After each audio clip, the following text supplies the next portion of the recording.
Sure if you can see anything. This is part 3. We're in the middle of the worst of the hurricane. And getting literally just outside the door. Which we really shouldn't be.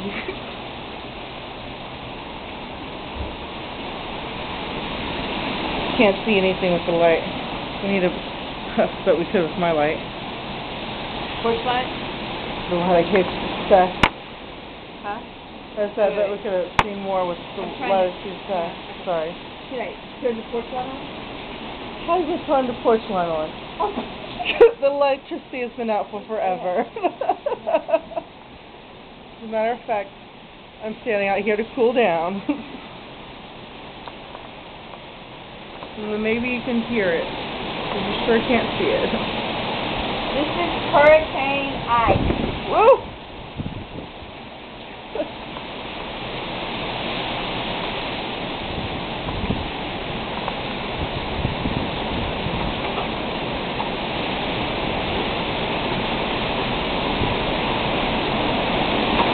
I bet that limb's no longer on that tree.